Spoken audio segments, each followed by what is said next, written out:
Vamos a platicar por qué la Biblia es un libro extraordinario, qué lo hace tan especial. Quizás usted ha escuchado que se dice que la Biblia es palabra de Dios y hay muchos debates donde hay gente que está en contra y a favor. Pero ¿en qué se basan esos argumentos?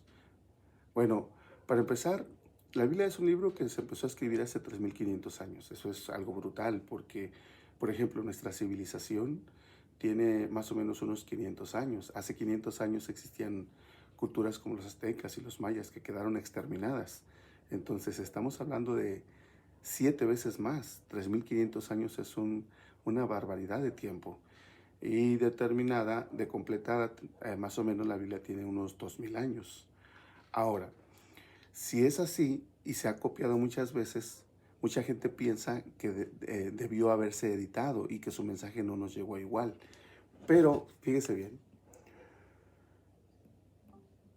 ¿por qué podemos confiar que el mensaje de la Biblia se ha transmitido fielmente y por qué la Biblia es el libro más fiable de la antigüedad? Vamos a ver los hechos claves sobre la Biblia.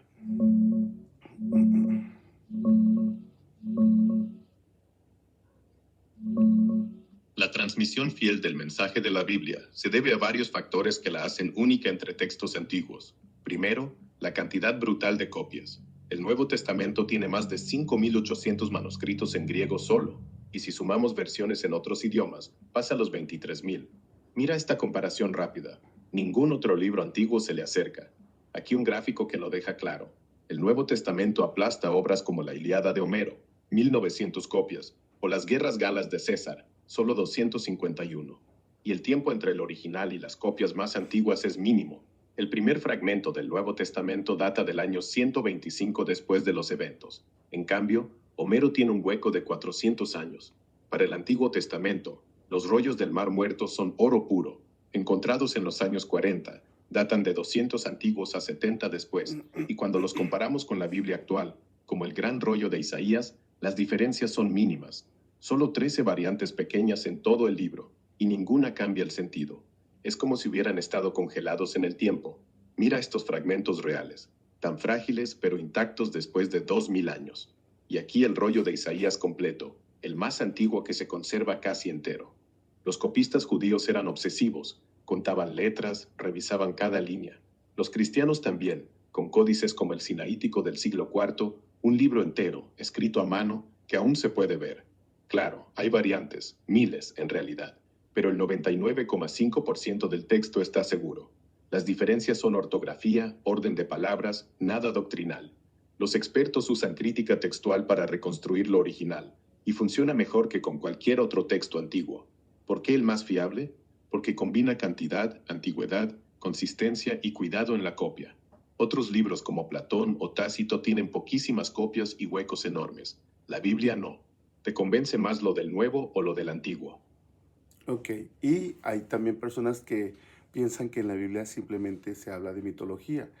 No obstante, en este sentido ha habido mucho debate y la Biblia siempre gana esos debates. Claro que no se puede confirmar en todo detalle todo lo que la Biblia dice, pero es sorprendente la cantidad de información que se ha encontrado que confirma lo que la Biblia dice. E incluso ha habido escépticos de alto calibre, estamos hablando de catedráticos de alto nivel, que criticaban a la Biblia, pero al investigar, pues han cambiado de parecer. Por ejemplo, un debate muy famoso que ha durado hasta los años 2000 es sobre, por ejemplo, cuando la Biblia hablaba de reyes no judíos. Muchos creían que la Biblia simplemente hablaba de mitos. Vamos a ver qué pasa sobre este punto. Y esto confirma que los escritos de la Biblia se hicieron en esa época, en el contexto, no posteriormente. Eh, ¿Qué hay sobre el debate de más de 50 reyes no judíos de los que habla la Biblia, que muchos críticos y catedráticos decían que eran mitos y que no era cierto? Vamos a ver eso. Es interesante.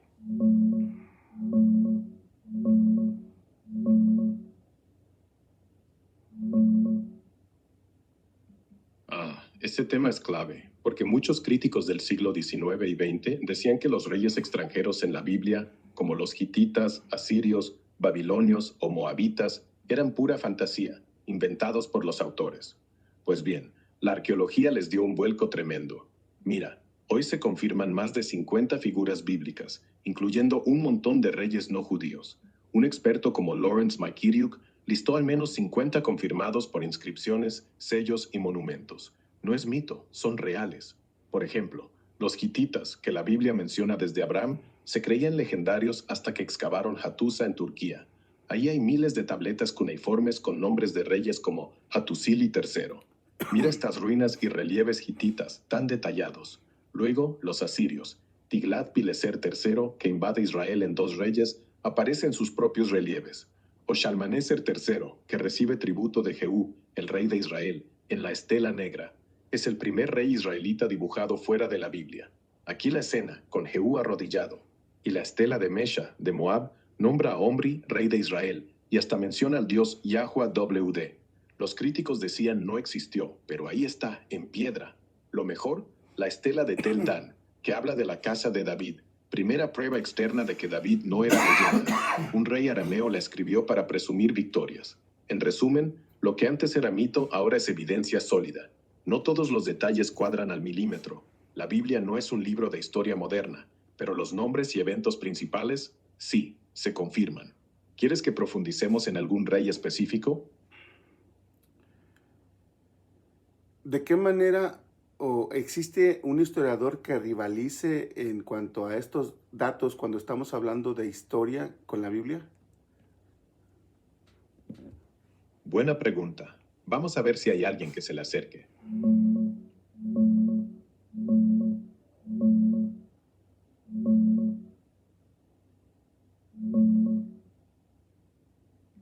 Mira, si buscamos un historiador o texto antiguo que rivalice con la Biblia en datos, en cantidad de copias, cercanía temporal y confirmación arqueológica, la verdad es que ninguno llega ni cerca. No hay nadie que se le parezca. Los grandes como Heródoto, el padre de la historia, o Tucídides, que escribieron sobre guerras griegas, tienen poquísimas copias. Heródoto anda por unas 100, Tucídides por 200, y el hueco entre el original y la copia más vieja, cientos de años. Aquí un busto de Heródoto, para que lo veas. Tácito, el romano que habla de emperadores, solo tiene como 36 manuscritos, y el más antiguo está a 800 años de distancia. O Julio César con sus guerras galas, 251, pero copias del siglo V de 1000 años después. En cambio, el Nuevo Testamento, más de 5800 en griego solo, con fragmentos del siglo II, apenas décadas después. Y el Antiguo, con los rollos del Mar Muerto, casi idénticos al texto actual. Aquí un gráfico que lo clava. La Biblia aplasta a todos en manuscritos y antigüedad. Nadie más combina eso con arqueología que confirma nombres, batallas, reyes, como los 50 y pico que mencionamos antes. Los expertos dicen, si aceptas a Tácito o Heródoto como historia fiable, y todo el mundo lo hace, la Biblia está en otro nivel. ¿Te imaginas si alguien tuviera 5000 copias de Heródoto? Sería el rey indiscutible, pero no. ¿Quieres que comparemos algún detalle más? Quiero que te centres, por favor, en cuanto a la historicidad, en cuanto al rigor histórico. ¿Existe algún historiador antiguo que rivalice con la Biblia? Claro, vamos al grano con la historicidad.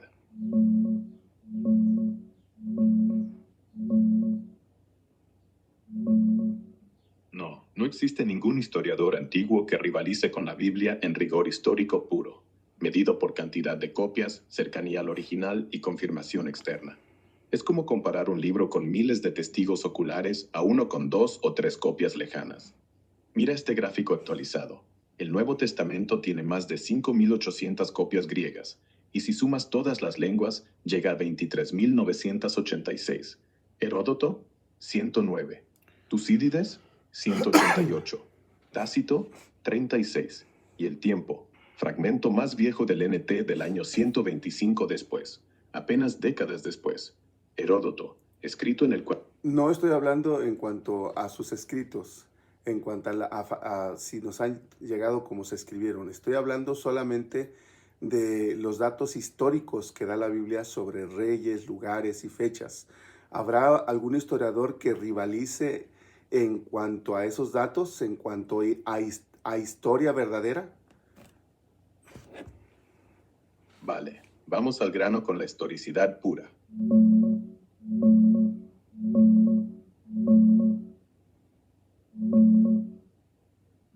No, ninguno rivaliza la cantidad y precisión de datos históricos, reyes, lugares, fechas, que la Biblia ofrece y que se confirman con arqueología.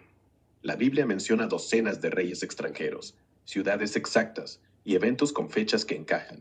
Más de 50 figuras confirmadas, como dice el experto Lawrence Mykitiuk, actualizado a 53 en 2025, desde David hasta reyes asirios o moabitas.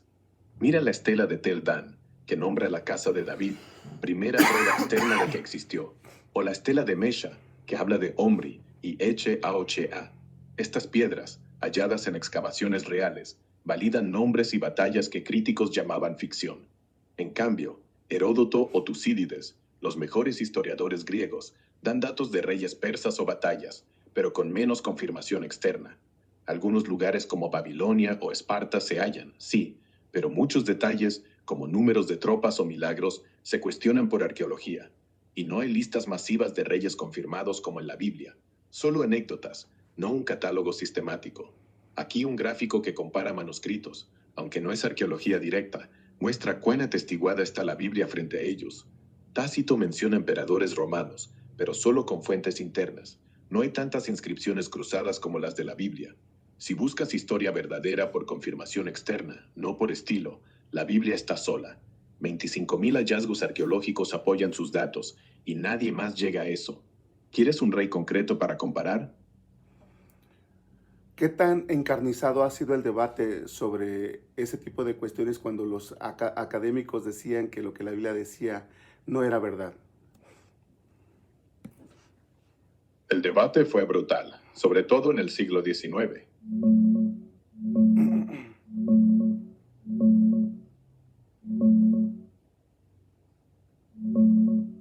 Fue brutal, sobre todo en el siglo XIX y principios del XX. Imagínate, académicos como Julius Wellhausen, el que armó la hipótesis documental del Pentateuco, decían que la Biblia no era historia real, sino un collage de fuentes tardías, inventadas para justificar poder religioso.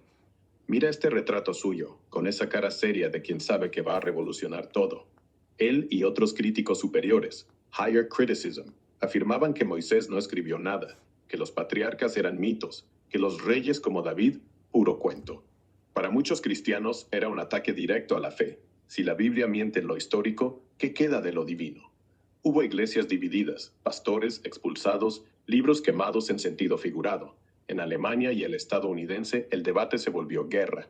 Conservadores gritaban herejía, liberales decían por fin ciencia. Wellhausen hasta renunció a su puesto por el escándalo. Y luego vino la arqueología, como la estela de Tel Dan, que menciona la casa de David y cayó bocas. Aquí está, rota pero clara. O los rollos del Mar Muerto, que mostraron textos casi idénticos a los de hoy, del siglo VI antiguo, no inventos medievales. Al final, el escepticismo inicial se debilitó con hallazgos, pero el fuego duró décadas. Hoy aún hay ecos. Finkelstein dice mínimo reino, otros responden no tanto. Fue como un terremoto en la teología, intenso, personal, con vidas en juego. ¿Te interesa algún caso específico de ese choque?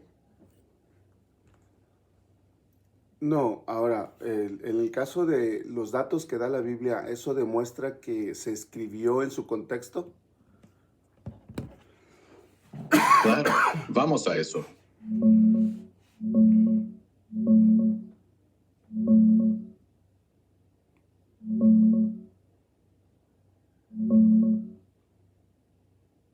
Sí, en gran medida sí. Los datos que da la Biblia sobre reyes, lugares y fechas encajan tan bien con el contexto histórico que apuntan a que se escribió o compiló en su tiempo real, no siglos después como mito tardío.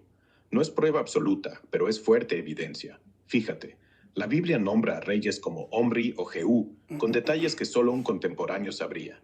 Y luego aparecen en inscripciones externas, como la estela de Mesha, Moab del 840 antiguo, que dice Omri, rey de Israel, y menciona YHWH, aquí está esa piedra, con la inscripción clara.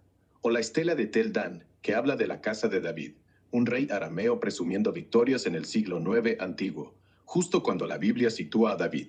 No es invento posterior. El autor bíblico conocía el mundo de entonces, lugares como la ciudad de David en Jerusalén. Excavaciones muestran murallas y estructuras del siglo X antiguo, época de David y Salomón, no de un escritor medieval. Y Jericó. Las ruinas tienen capas de destrucción en la Edad del Bronce, con muros caídos. Aunque el debate sigue, el contexto geográfico y cultural cuadra perfecto. Los rollos del Mar Muerto confirman que el texto ya existía en el siglo VI antiguo, con detalles históricos intactos. No era reescrito después. Si fuera ficción tardía, ¿por qué acertar tanto en nombres oscuros, rutas comerciales, alianzas?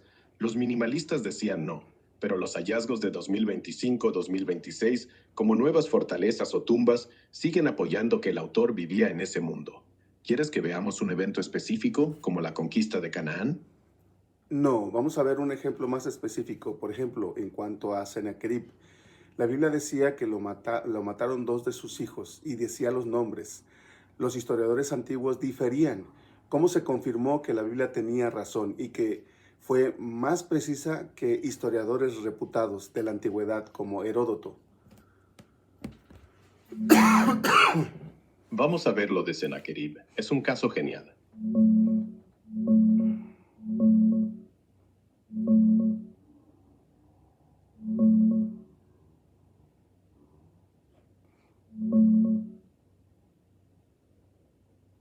Mira, el caso de Sennacherib es perfecto para ver cómo la Biblia supera a historiadores antiguos como Heródoto en precisión. La Biblia, en 2 Reyes 19:37, dice que, al volver de Judá, Sennacherib fue asesinado por sus hijos Adramelech y Sharezer mientras adoraba en el templo de Nisroch, y ellos huyeron a Ararat. Los críticos decían, eso es mito, pero las excavaciones y tablillas asirias lo confirmaron al milímetro. Primero, los nombres. Adramelech es la forma hebrea de Arda-Mulisu, hijo mayor de Sennacherib, príncipe heredero que fue desplazado. Sharezer encaja con Nabu-shar-usur, un conspirador. Mira esta ilustración del asesinato, con los hijos atacando en el templo. Aquí, un relieve asirio de Sennacherib en su palacio de Nínive, el escenario real. Las fuentes, las inscripciones de Esarhaddon, su hijo que tomó el trono, dicen que sus hermanos enloquecieron, sacaron la espada en Nínive y huyeron al oír que él venía. Este es uno de esos prismas con cuneiforme, donde Esarhaddon cuenta la traición. Y la crónica babilónica. El 20 de Tebetu, su hijo lo mató en rebelión. Exacto enero 681 antiguo. La estela de Nabonidus confirma hijo de su corazón como asesino. Los hijos huyeron a Urartu, que es Ararat en la Biblia.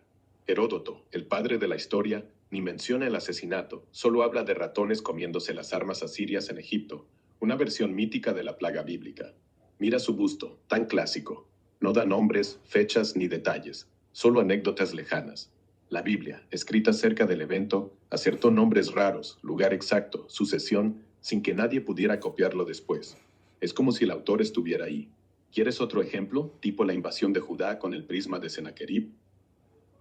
No, vamos a ver el caso del censo que determinó el lugar en donde nació Jesús. De qué manera los historiadores diferían y cómo las pruebas apuntan a que la Biblia fue más confiable que cualquier historiador. Claro, vamos al censo de Quirinio.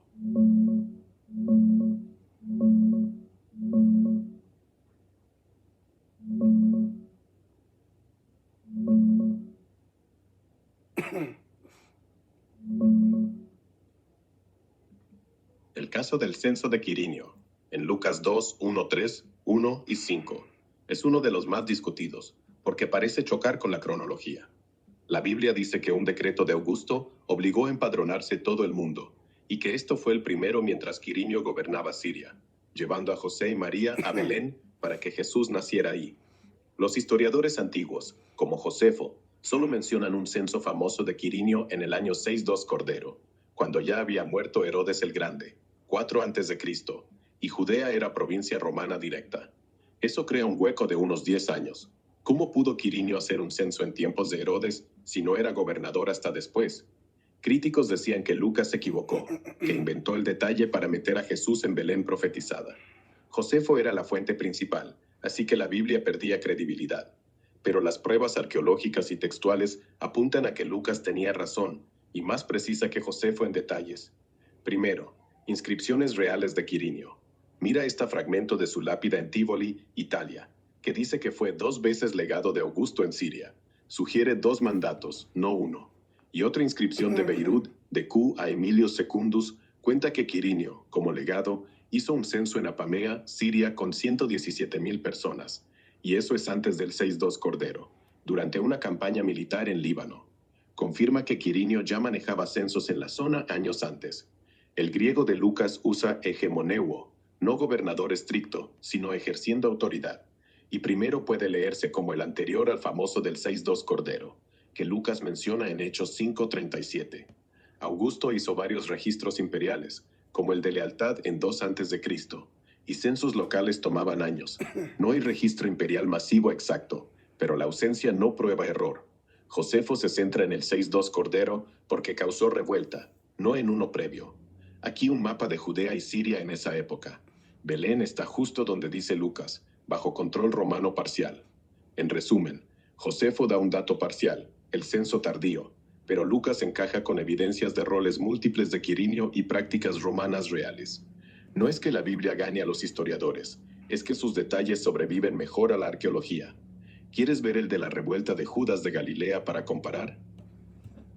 No, veamos el ejemplo de Poncio Pilato, de cómo los catedráticos decían que ahí la Biblia se equivocaba y cómo la Biblia, incluso en el título que le da a Poncio Pilato, fue más precisa que los historiadores antiguos.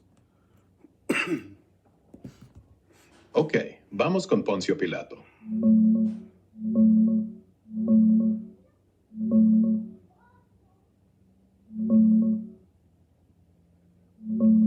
Sí, el caso de Poncio Pilato es uno de los más claros donde los críticos se comieron sus palabras. En el siglo XIX y principios del XX, muchos académicos, como los de la escuela de Tubinga, decían que Pilato era un invento, que no existió nadie con ese nombre gobernando Judea, o que la Biblia lo exageraba. Josefo lo menciona, pero como procurador, en griego epitropos, y Tácito también lo llama procurator en sus anales, un título que se usaba más tarde, en el siglo II desde antiguo, para funcionarios menores. La Biblia, en cambio, lo llama hegemón, que en griego significa gobernador o prefecto, un término genérico pero preciso para su rol real en el 26-36 desde antiguo. No dice procurador, porque eso vino después. Los prefectos eran militares de rango ecuestre, como Pilato, enviados por Tiberio a provincias pequeñas como Judea. Y ¡boom! En 1961, excavando en Cesarea Marítima, la capital romana, encontraron esta piedra de caliza, reutilizada en una escalera del teatro. Es la única inscripción contemporánea con su nombre. Mira aquí el bloque real, con el texto latino visible.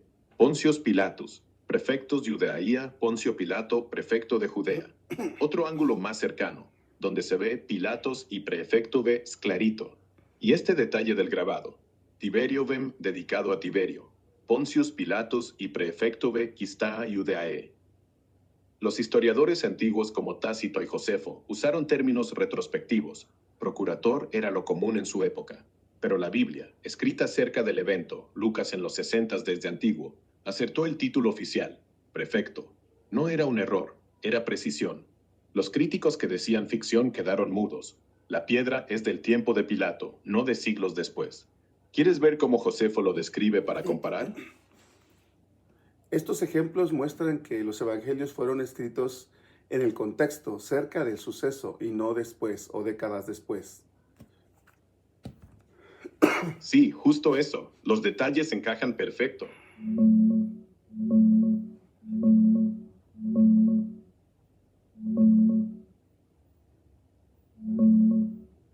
Sí, exactamente.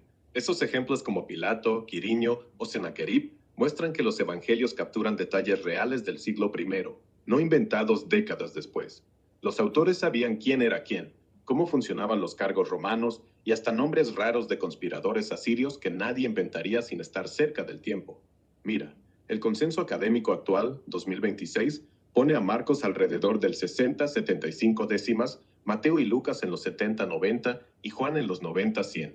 Todo dentro de una generación o 2 después de la muerte de Jesús, alrededor del 30-33 décimas de antes.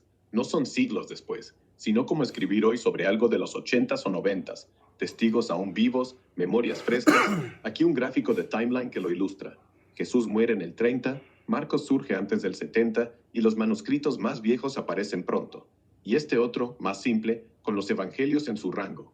Lo clave, fragmentos como el P52 de Juan, del año 1225, 1050 décimas, solo 50-80 años después del original, muestran el texto ya circulando.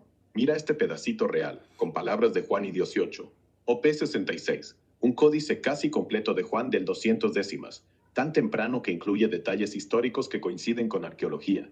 Si fueran ficción tardía, ¿por qué acertar tanto en títulos romanos, censos locales o reyes extranjeros? Los detalles de contexto, como que Pilato era prefecto, no procurador, demuestran que se escribieron en el mundo real de entonces, no en un laboratorio posterior. ¿Te gustaría ver cómo los evangelios evitan errores comunes de los historiadores griegos? Tú mencionaste que el consenso académico sitúa algunos evangelios después de la destrucción del templo, pero ese hecho también demuestra que se escribieron antes de la destrucción del templo, de la invasión de los romanos a Judea, porque los evangelios deberían de mencionar eso y solo hablan de eso como una profecía, como de que el templo será destruido, pero no mencionan la confirmación de esa profecía. Y eso puede demostrar o confirmar que los evangelios se escribieron mucho antes del 70 era común. Sí, eso es un argumento clave. Vamos a verlo.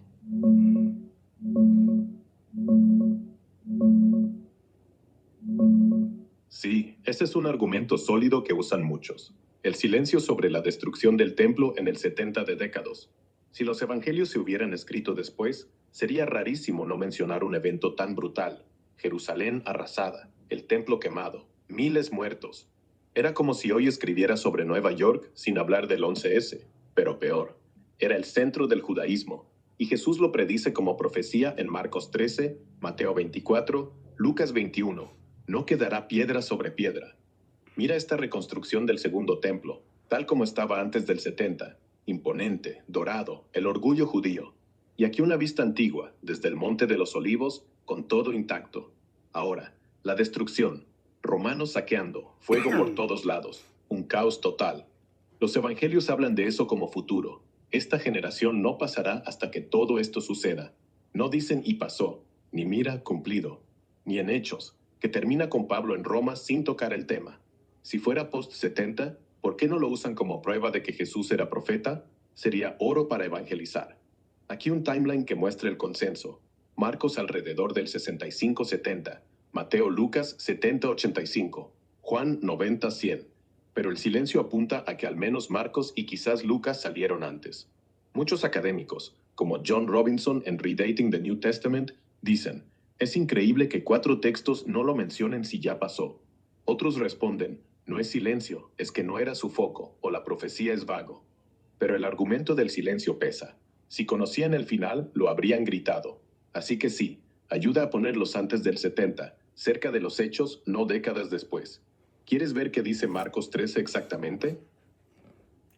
Ya que tocamos profecía, veamos algunas profecías que se cumplieron de la Biblia. Por ejemplo, ¿la Biblia fue exacta al profetizar la caída y el modo en que cayó Babilonia?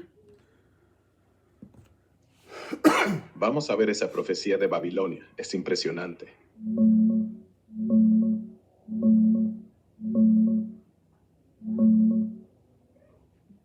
Claro, la profecía sobre la caída de Babilonia es de las más impactantes, escrita siglos antes, y se cumplió al pie de la letra. Isaías, alrededor del 700 a.C., cuando Babilonia ni era imperio dominante, dice en Isaías 44:28 y 45:4 que Dios usaría un rey llamado Ciro como su ungido para conquistar y liberar a su pueblo. Menciona el nombre Ciro 150 años antes de que naciera. Mira este cilindro real de Ciro, el famoso cilindro de Ciro, donde él mismo cuenta cómo tomó Babilonia sin batalla grande. Y aquí otro ángulo, intacto después de miles de años. Jeremías, en el capítulo 51:36, profetiza que Dios secará el Éufrates. Y así pasó. En octubre del 539 a.C., Ciro desvió el río para que sus tropas cruzaran por el cauce bajo las murallas. La ciudad cayó casi sin resistencia, mientras la gente festejaba dentro. Aquí un mapa reconstruido mostrando el Éufrates cruzando Babilonia. Imagina cómo lo desviaron. Y esta vista 3D de la ciudad entera, con el río y las murallas imponentes. Imposible de tomar sin truco. Isaías también dice que Babilonia quedaría desolada para siempre, y hoy es solo ruinas. La puerta de Ishtar reconstruida en museos, pero el sitio original vacío. Los críticos decían profecía vaga, pero acertar nombre, método, río seco, conquistador y destino eterno. Eso no es casualidad. ¿Quieres ver la de Tiro o la de Nínive para comparar? Sí, háblame acerca de Tiro y cómo la profecía también se cumplió al pie de la letra. Claro, vamos con la profecía de Tiro. Es impresionante.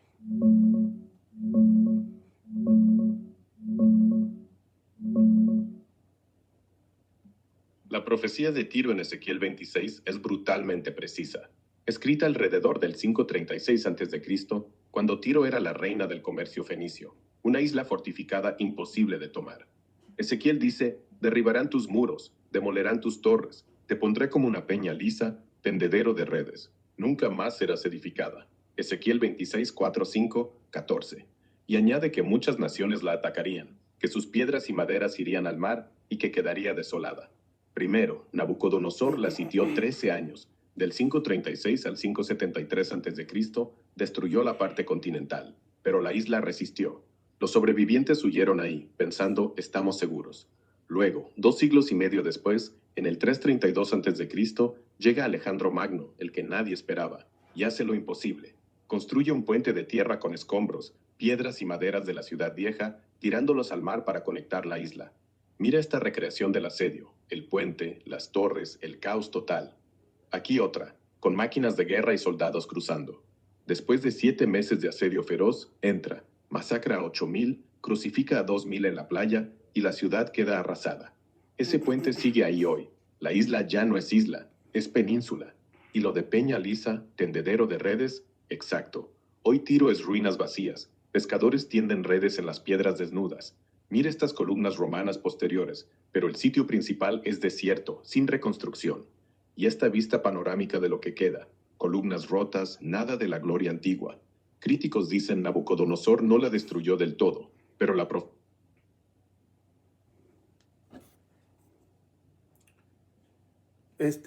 ¿Hay pruebas de que estas profecías se escribieron antes de los acontecimientos?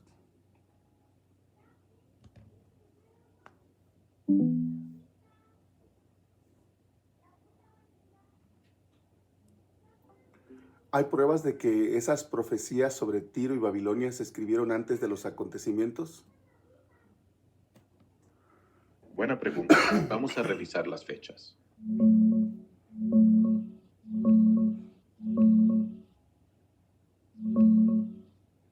Sí, hay pruebas sólidas de que esas profecías se escribieron antes de los hechos. Para Tiro, Ezequiel 16, el texto se fecha entre 593 y 565 a.C., cuando Ezequiel ya estaba exiliado en Babilonia. Nabucodonosor sitió la ciudad continental en 585-573 a.C., pero no tomó la isla. La profecía completa, incluyendo la destrucción total, se cumplió después con Alejandro Magno en 332 a.C., así que el escrito ya existía siglos antes. Mira estos fragmentos antiguos de Ezequiel de los rollos del Mar Muerto, siglo II y Perio a.C., que confirman el texto mucho antes de Alejandro. Y aquí las ruinas de Tiro hoy, con la isla que ya no es la misma potencia. Para Babilonia, Isaías 13:14 se escribe alrededor del siglo VIII a.C., cuando Babilonia ni siquiera era imperio dominante. La caída real fue en 539 a.C. por Ciro, así que también predice eventos futuros. Los manuscritos más viejos, rollos del Mar Muerto, lo respaldan. En resumen, no es retroprofecía, las fechas encajan y hay copias antiguas que lo prueban. ¿Quieres más detalles de alguna? Bueno, entonces, este tipo de ejemplos que nos podríamos aquí pasar horas hablando son fascinantes, son emocionantes, porque distan mucho de lo que se conoce comúnmente, de los críticos que hablan acerca de lo que la Biblia dice, se contradice, que no es historia y que habla de mitos. No, las pruebas apuntan a todo lo contrario. Es un libro extraordinario. Es un libro que, a pesar de ser tan antiguo, ha sobrevivido no solamente a la desaparición de muchas civilizaciones, sino que a debates encarnados. La Biblia, sin gritar, sin violencia, ha demostrado que tiene la razón, que lo que dice pues es historia real y que es un libro poco común, es un libro como ninguno, que si usted lo lee, que más adelante vamos a ver eso, cuando dice algo y alguien, entramos en debate, si usted puede aprender a confiar, porque no es que se trate de ganar debates, sino que la Biblia siempre tiene la razón. Usted puede confiar con su corazón de que es un libro que, en pocas palabras, como dijo Jesús, sí viene de Dios, es la palabra de Dios.